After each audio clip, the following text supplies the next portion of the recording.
Hello, my name is Crystal Chigbu and I'm your Hope Catalyst, and you're welcome to the Hope Grill, where we'll teach, infuse and experience hope.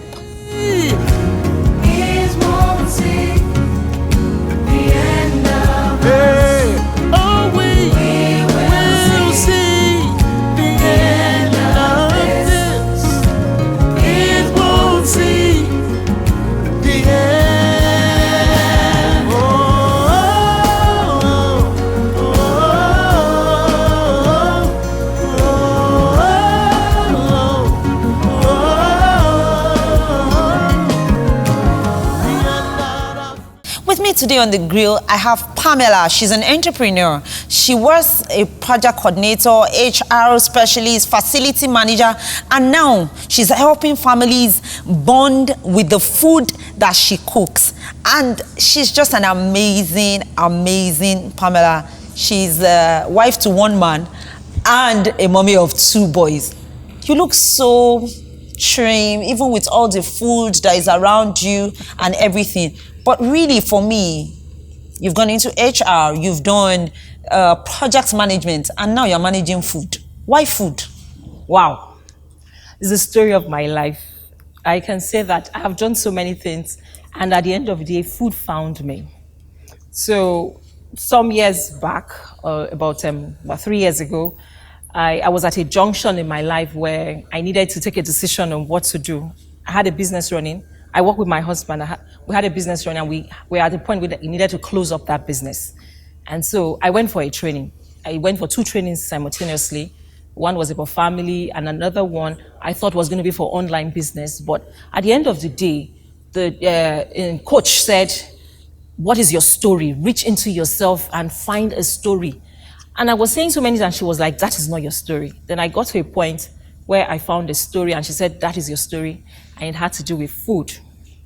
And so the food thing became my story, and it was the story of my marriage. So at the end of the day, it's like a mess in my marriage became a business for us. So you were shutting down a business, and then food, mess, marriage. What are you talking about? So what am I talking about? I got married 15 years ago. So when I got married, I was so excited about it, and I was ready to do all the things that we were told, oh, feed your husband, that then they told us the way to a man's heart is through his stomach and all that. So I came from my background with spicy food, with the kind of things I was taught and things I grew up with. Then there was a man I met, my husband, a strong character person that had a different perspective. He grew up in a different background, and coming together, what I thought I was coming to use to entice my husband wasn't what he wanted. He didn't want spicy food. He didn't want my kind of vegetables. He didn't want my kind of chicken. And so it was friction at first when we got married. Wow. It was friction. Imagine you're married and food is an issue. And so we got to a point, I'm like, you know what? You don't want to eat? I don't care. And so for years, he was the one he loves food, going to the market, cooking. And I was now left with eating what he wanted to eat. But I didn't know that was a problem. I just felt like, you don't want to eat what I was cooking. Fine, good for you. But I didn't know it was a problem. It was drifting us apart. And so, thankfully, my sister moved into Lagos, and my husband would always, every day after work, he would be like, oh, I went to your sister's place, I had lunch. Every time I had lunch, what did you eat? My sister does not cook so much other than rice this, rice that. And he tells me, I don't want to eat rice all the time. And I can eat rice 24/7. He was like, no, it's not your kind of food she's cooking. Go talk to her. And so I went to my sister, like, what are you giving my husband to eat every day? Every day he's coming to your house. From work. And so she was like, okay, this is it. And my sister is a fan of all the food networks and all that. So she showed me some few things that she was putting together. And so I got home and I started trying it. And then I was getting thumbs up from my husband, from my children. Wow. All this had happened. So even your children. All this had happened. Innovation came in. I was just like a one-street person. So all this had happened, I didn't know. But it was at that training that I had, that when they said, reach into yourself and think about a story, an experience of your life that you have had, that you can teach to someone that has affected you, that you can teach. I never knew it was like an aha moment in my life or something that has happened. And so when I reached to that story and she said, oh, that's your story, and I had to trace back, in retrospect, I was looking at my life. Okay, this was what happened. This was why my husband shut down, because my husband loves food. That's not to say that he cannot cook for himself, but for him, it was like a connecting point. And I wasn't getting it because I was like, I don't care. Just food is food. So when you started cooking this new kind of food and all of that, how did that affect your marriage? My relationship got better with my husband. And so until I had that training, I didn't know food was in the making. My husband always wanted to open a restaurant. And I'm like, when? He's like, he wanted everything. He's a perfectionist. He wanted everything to be okay. And of course, all cannot be okay. You just have to start. I'm an advocate of, you want to do something and you think you want to do it, let's get on with it. So I think I needed to get to that point with him because we've always done business together. And so after the training, I was now like at the same point with him. I'm like, okay, I think food is in the thing for us, this new business, because we didn't want to just dabble into anything. And so we're like, let's start. And now he started again. Let's do this. It has to be perfect. I'm like, 2 weeks. We're starting out. He's like, no, we have to. I said, there is nothing. It's never going to be perfect. So we started out as a breakfast outfit. And so afterwards, people are like, oh, don't you have lunch? Don't you have dinner? And we said, wow. So we now became a full-blown catering outfit. And so through there and with my training, it now became like, if we had gone through this, it means families can bond through food. It doesn't matter who is making the food. The whole idea is for us to sit together as a family and connect. Pamela, hold that thought. We'll be right back. You're still on The Hope Grill.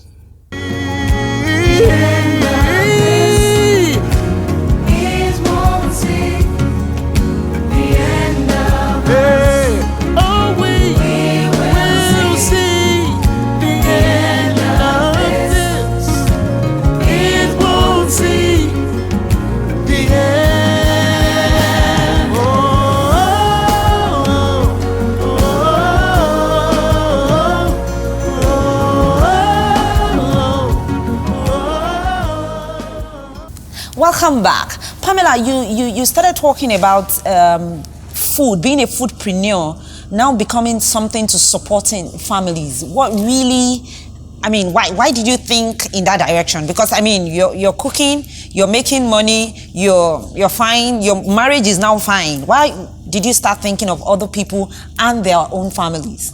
Because I know that.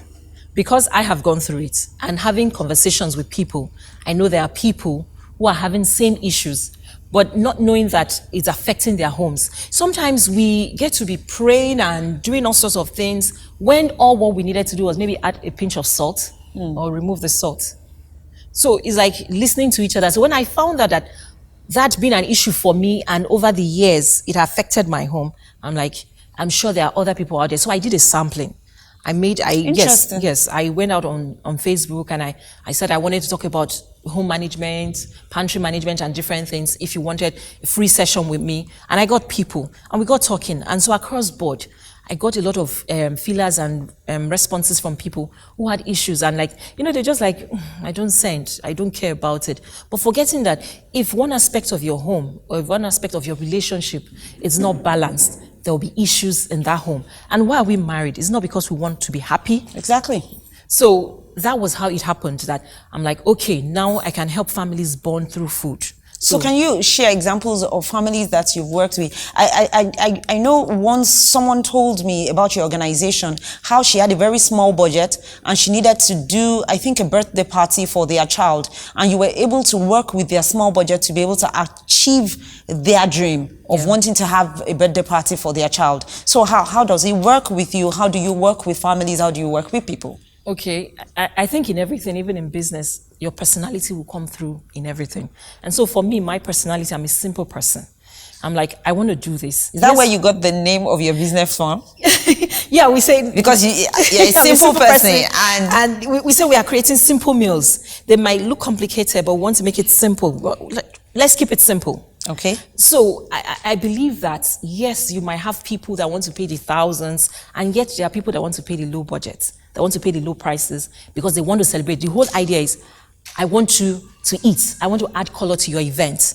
And so what do you have? what can we do for you? And so if you have a budget, we can work with it as long as it's a win-win for both of us. Remember, it's a business. Yeah. I have my family to feed too. So I work with that. I'm open to working with people on any budget they have, as long as it's a win-win for us. So as a foodpreneur, has it been very easy, especially since you're doing something that you enjoy doing? I believe that it should just be smooth all the way for you. Nothing is easy peasy.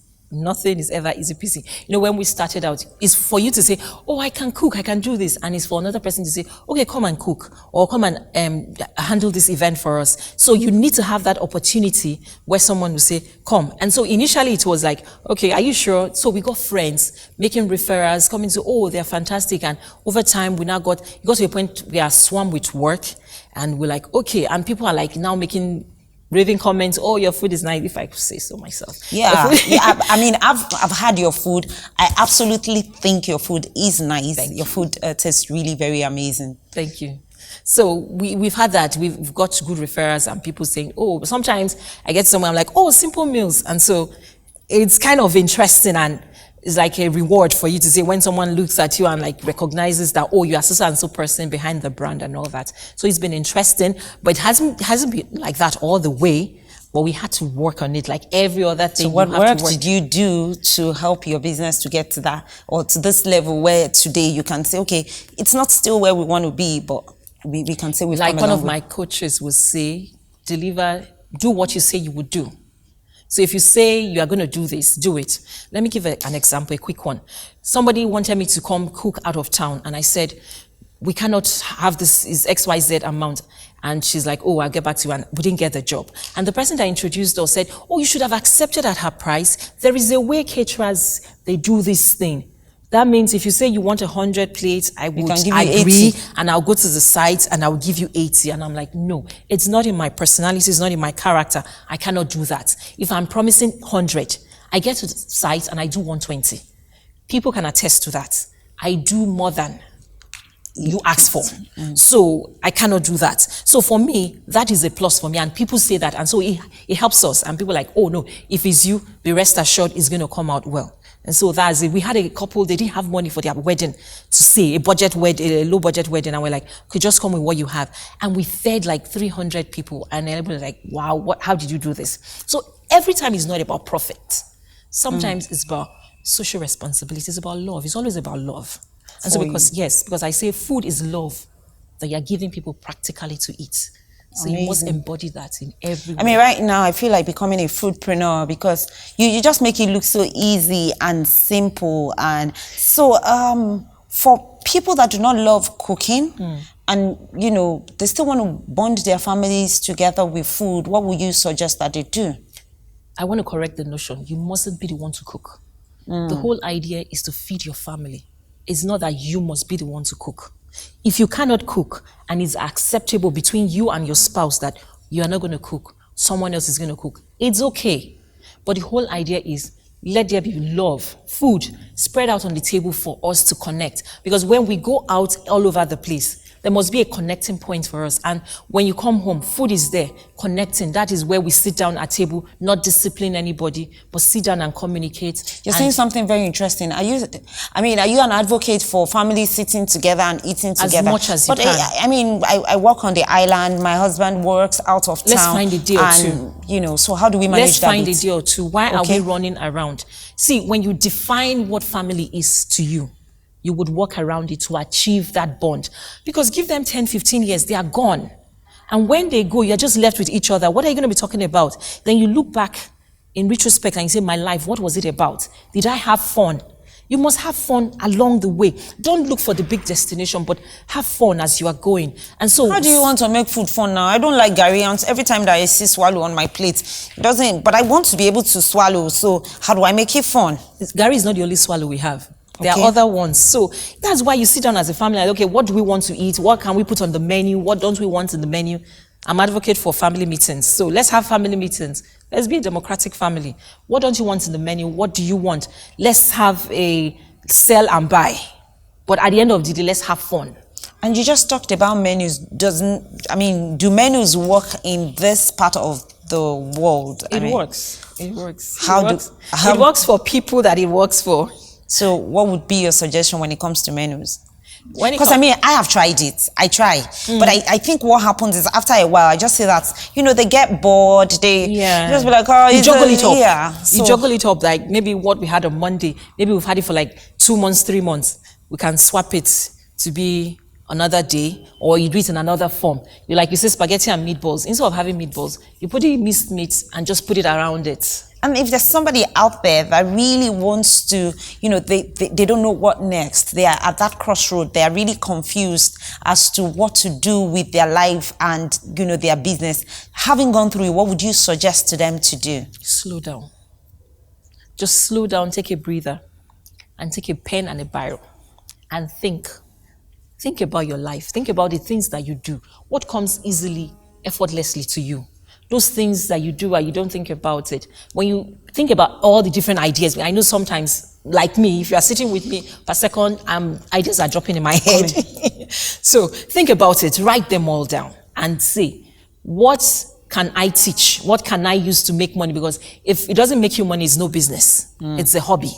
So what can I teach here? What can I do here? What products can come out of here that I can use to make money? And at the end of the day, it's not just about you anymore. It's about every other person. It's about humanity. So if you're able to bless others and make money out of it, put smile in their faces and money in your pocket, it's a good deal. Thank you so much for coming on The Grill. And I'm sure maybe the next time we're bringing you on The Grill, we're going to have something. We need to do barbecue or something and just make sure that we grill up something. And we have a little gift for you. And especially for somebody like you that really loves good food. I'm sure you will love this good cake. Thank you so much. Anything from you. Thank you. Thank you. We'll be right back. Do not go away.